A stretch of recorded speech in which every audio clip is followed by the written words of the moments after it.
no-win toxic relationship? Well, there are yellow flags and red flags. For example, someone who struggles to communicate is a yellow flag. The 7 red flags we're discussing in this video are absolute lines that tell you, no, shout to you, get out. So I'm going to count down from 7 to 1, 1 being the most serious, although you may disagree. I'd love to hear your comments below. Okay, let's count it down from number 7, and that's alcohol use. I'll include drugs there. Many people drink, so what's the red line? Folks, if they get drunk 2 or more times a week, they have an alcohol problem. This means they may have deeper problems that alcohol or drug use is masking. Hey, we all enjoy altered states from time to time, right? But 2 or more times a week tells you that they're out of control. Folks, move on. Okay, red flag number 6 is constant lack of trust. We live in a world where we need to be on our guard.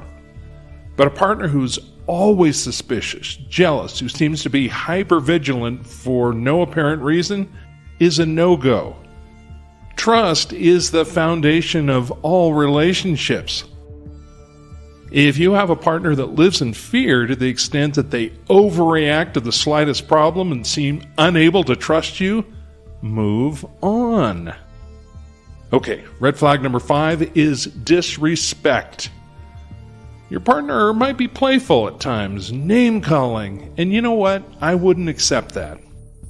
We all want and deserve love and respect in a relationship. When you see behavior such as name-calling, belittling, mocking, you're seeing a solid reason to move on. As an empath or just a good person, you might see the reasons behind it and feel compassion for them. But that's not a reason to stay. Never allow yourself to be disrespected in any relationship. Yes, their family of origin might have scapegoated them, and now they're doing the same to others. This is a red flag that will make your life with them unbearable. Don't do it. Move on. Red flag number 4 is financial irresponsibility. You know what? Everyone suffers setbacks in their finances from time to time.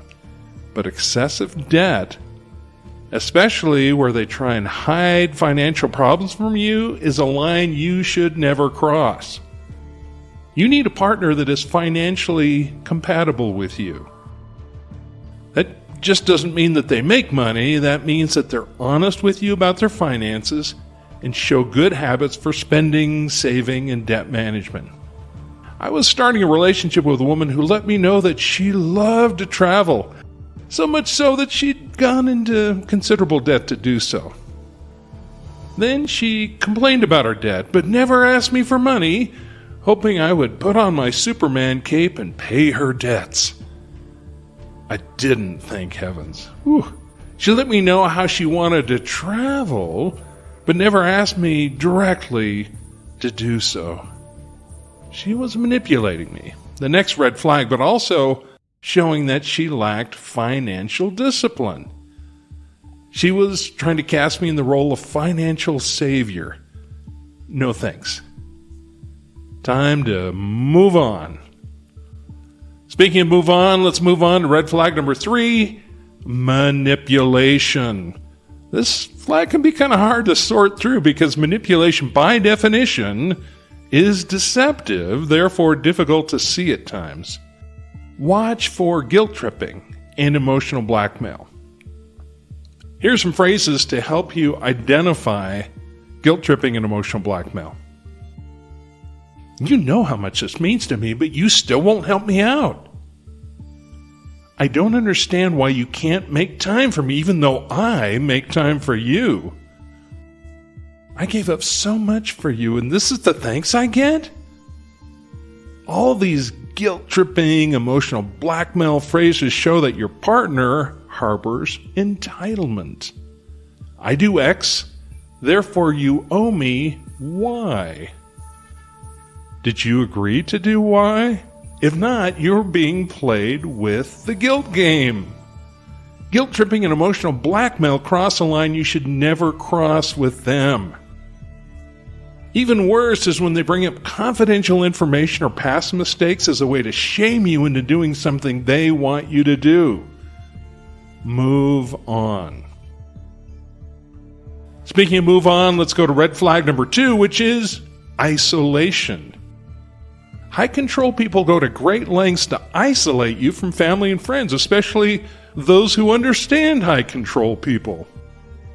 If you notice your family and friend interactions are shrinking, take note. Cults, narcissists, and manipulators do this so they can have greater influence over you. They isolate you by disparaging those people so you dislike them, punish you for spending time with them, or even physically isolate you by moving to another city. Sometimes they combine emotional blackmail with isolation by getting in a fight with a friend or family member and then insist that you support them by cutting off the person.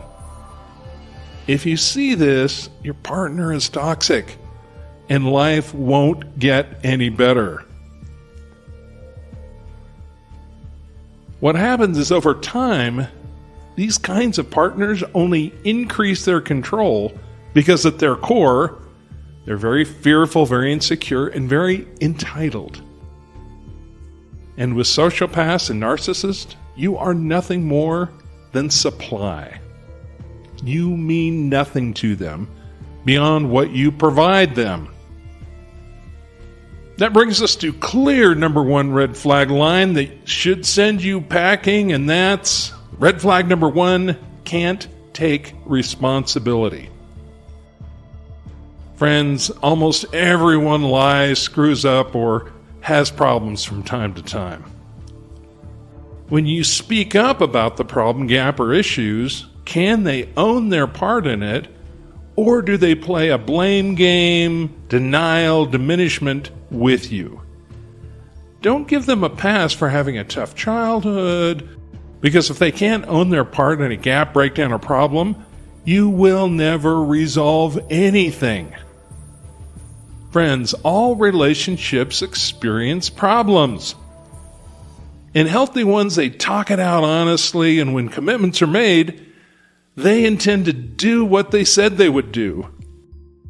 In unhealthy relationships, you see denial, blame shifting, more lies, and even if they kind of accept responsibility and agree to change, you see a resentment backlash later that will astonish you. It's a game for them to see how little responsibility they can take, how much control they can have, and how dare you try to hold them accountable for anything. A counselor helped me connect the dots between my attempts at accountability and outrageous backlash attacks, usually a week after these conversations. Folks, narcissists cannot own their part in problems. If they look like they're taking responsibility but later attack you, they played you with their false face, and they're all about control. I wish I had better news for you folks, but people who can't own it don't belong in your life. Okay, my friends, thanks for joining us today at the Change Capability Institute.